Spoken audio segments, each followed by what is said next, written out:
falar do Flamengo, mais uma vitória. Pedro foi o nome do jogo, lá no estádio Batistão, que estava lotado em Aracaju. Flamengo 3, Bangu 0 pelo Campeonato Carioca. Com esse resultado, o Flamengo chegou a 18 pontos e assumiu a liderança da competição. É o Flamengo 3-0, hat-trick de Pedro. Mauro César, a sua análise do jogo. E o Pedro, hein, até outro dia a gente mostrou no programa, foi vaiado por alguns torcedores.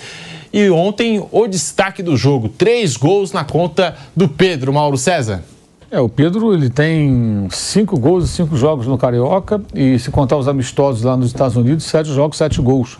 O Pedro foi o maior artilheiro entre os jogadores brasileiros no mundo no ano passado, e aqui no Brasil ele ficou atrás do Germancano, ele fez 5 gols a menos, se não falha a memória. E o Pedro vem fazendo gols direto desde 2022. Ele foi artilheiro da Libertadores 22. Ano passado foi o brasileiro que mais marcou gols, como eu falei, embora o Flamengo tenha feito uma temporada muito ruim. Esse ano começou bem de novo. Ontem meteu 3 gols em diferentes situações. Primeiro, numa arrancada individual, que não é nem a sua característica principal. Segundo, numa boa trama ali com o Luiz Araújo, uma tabela rápida, deu para a bola direita, ele recebeu de volta e fez o gol. E o terceiro, no rebote do goleiro, depois de uma cabeçada do Fabrício Bruno. O Flamengo fez um jogo seguro contra um adversário, como quase todos os adversários do Campeonato Carioca, que são mais fracos, mas venceu com autoridade, não correu risco, não toma gol. O time só tomou um gol no campeonato. Esse gol foi marcado pelo Carlinhos, do Nova Iguaçu. O artilheiro, né, do campeonato. Tem 7 gols, é o goleador da competição, e foi num jogo contra o time de garotos lá, uma falha individual do menino lá do Noga, e ele aproveitou e marcou. Com o Tite à beira do campo, o Flamengo não tomou nenhum gol. E ele lidera agora a Taça Guanabara justamente por conta do seu desempenho defensivo, porque tem a mesma pontuação e o mesmo número de gols marcados do Fluminense. Só que sofreu menos gols, sofreu só 1. Então a defesa está fazendo a diferença. Isso é a cara do Tite, é o estilo dele.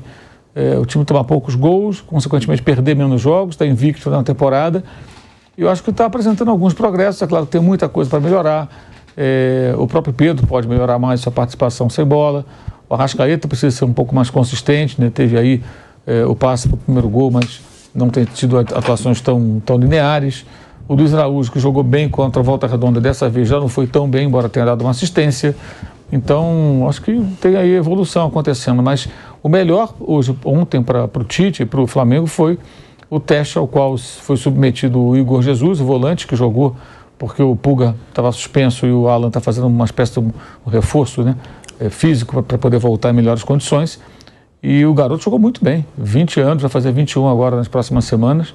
E ele interceptou bola, roubou bola. A jogada do segundo gol, esse gol aí, é ele que rouba a bola perto da área do Bangu. E aí vai no Pedro no Luiz Araújo, volta no Pedro, que bota a bola para dentro. Quase fez um gol num bom chute de fora da área, o goleiro defendeu. Jogou muito bem o garoto, muitos passos verticais, para frente, né? Volante que recebe a bola e tenta encontrar alguém mais à frente para dar sequência às jogadas, começar jogadas ofensivas. Ele foi muito bem, porque o Flamengo precisa de volantes, né? Só tem esses 2 que eu citei e os garotos da base. Aí entrou um outro que é volante também, que é o Ryan Lucas, com um estilo diferente, é um cara mais hábil, que sai mais para o jogo no segundo tempo, tem 18 anos, também fez uma boa participação quando esteve em campo. Então o Tite foi bem ontem, que ele colocou o Gabriel para jogar, a torcida de Aracaju que ficou lá pedindo o Gabriel viu em campo, o que é importante também, porque é um torcedor que nunca viu, né? A maioria certamente nunca viu o Gabigol jogando pelo Flamengo no estádio, então tiveram essa oportunidade, entrou o Bruno Henrique, então viu jogadores importantes, ele testou garotos, colocou também o Matheus Gonçalves para jogar no segundo tempo, então os garotos entraram no jogo, a vitória foi tranquila e assumiu a liderança do campeonato. Agora vai jogar terça-feira com Boa Vista e no outro domingo tem o Fluminense. Só que o Fluminense, inclusive, vai estar envolvido com a Recopa, né? Nesses 2 intervalos. Vai para Quito, né, Mauro? O jogo acontece entre a partida de ida, né, em Quito, na semana que vem, e o jogo de volta no Maracanã, que é depois do Fla-Flu. A gente não sabe se o Diniz vai colocar força máxima no Fla-Flu ou se ele vai ter que fazer uma gestão ali do elenco para priorizar a Recopa, que é um título, né, que ele pode conquistar em 2 jogos. O LDU, que inclusive historicamente é uma espinha atravessada na garganta tricolor, porque ganhou 2 títulos seguidos do Fluminense, uma Libertadores no Maracanã em 2008, né, final do Maracanã, e em 2009 a LDU ganhou a Sul-Americana em cima do Fluminense na final. E vai enfrentar agora como campeão da Sul-Americana o Fluminense campeão da Libertadores. Mas acho que ele está vendo progressos lentos, graduais. Acho que o Tite está usando bem aí o estadual como pré-temporada para justamente fazer os ajustes. O Vitor Hugo, que também entrou, mas um jogador que é da base, esse com mais tempo entre os profissionais, né? Mas é novo também, tem 19 anos. Então foi um bom jogo, foi uma boa partida para o Flamengo mostrar uma evolução gradual pouco a pouco, né? E aí você vai, o Bangu é fraco. De fato é fraco, mas você pega o Vasco, já há 2 anos é SAF, não ganhou do Bangu. Fez um gol lá, o Paê, um golaço no final, lá em Brasília, e depois o Bangu empatou. E o Flamengo venceu sem correr nenhum risco, nenhuma grande chance de gol concedeu ao adversário dessa vez. Então, acho que foi bem satisfatório. Não é espetacular, acho que não vai ter nada espetacular nesse momento, mas acho que foi satisfatório. Ô Vampeta, igual você chegou a comentar outro dia, porque assim, eu percebo nesse Flamengo, eu acho engraçado nessa disputa Pedro e Gabigol, que quando o Pedro tá em campo, e às vezes desperdiça uma chance, aí tem torcedor que fala assim, mas se fosse o Gabigol no lugar dele, teria feito. Quando o Gabigol tá jogando e erra uma chance, se fosse o Pedro ali, o Pedro teria feito. Uns com muito e outros com nada, né? No Corinthians tá uma maravilha. Pedro Raul, Pedro Alberto e companhia. Mas assim, Pedro, como eu estava vendo hoje, 9 clubes, né? 9 clubes foram pedir a CBF, né, professor? Por causa da Copa América, né? Para adiar a Copa do Brasil, né? Não, adiar os Jogos do Brasileiro, né? E aí, dia 1º tem a convocação do Dorival, né? Aí a gente vai ficar ansioso para ver se vai jogadores que atuam no país. Porque do Flamengo mesmo, eu estava vindo agora lentamente na Rádio Olé, digo, o Flamengo foi um dos clubes dos 9 que foram lá pedir a CBF, né? Aí eu estava pensando assim, o Flamengo já tem 4 uruguaios vai. Os 4 são convocados. Os uruguaios são convocados. Rascaeta, o Pulgar é chileno. O Pulgar é chileno, mas estou dizendo. Os 4 uruguaios, mais o chileno, 5. Aí pensando dos brasileiros que atuam no Flamengo. Pode Pedro, pode Gesso e o Fabrício Bruno. Pode. Você acha que o Gabigol não entra? Porque agora está no banco. Eu fiquei pensando aqui, o Dorival... O Flamengo, para mim, ainda pode ir 7 jogadores. O Dorival sempre teve boa relação com o Gabigol, né? Assim, trabalharam juntos no Santos, com o Flamengo. Mas convocar no banco é duro. Quase que ele levou o Gabigol pro São Paulo, tem uma história assim, né? Quase levou o Gabigol pro São Paulo. Mas convocar no banco é duro. Porque assim, professor, 1º de janeiro, o 1º de março, o Dorival faz uma convocação. A gente vai ter uma noção do que pode ser para a Copa América. Se vai muitos jogadores que jogam no Brasil ou muitos jogadores... Se não for ninguém, se não convocar... Acho que ele vai convocar alguém que atua no país... Mas o problema vai ser os estrangeiros que atuam no país. Todo mundo joga na seleção. É que cada técnico que chega na seleção tem os seus homens de confiança, né? Aquele jogador que você conhece, confia. Felipão tinha, né? Levou até o zagueiro Henrique. Eu acho que por afinidade, pode ser que o Gabigol... Por exemplo, assim, jogadores... Não estou falando por exemplo, futebol, jogadores do Grêmio. Jogadores do Grêmio são convocados para a seleção paraguaia. Você tem o Canóbio, que joga no Atlético Paranaense. Ele é convocado para a seleção do Uruguai.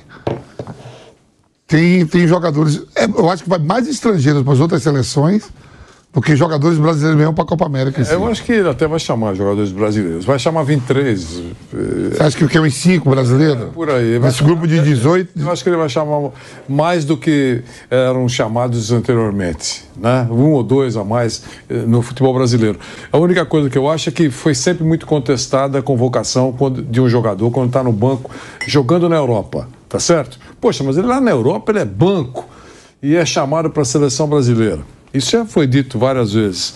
Agora, chamar banco no banco no futebol brasileiro, eu acho que é forçar a barra, deixar o bumbum na janela. Então, não afasto a possibilidade de uma hora o Gabigol voltar para a seleção.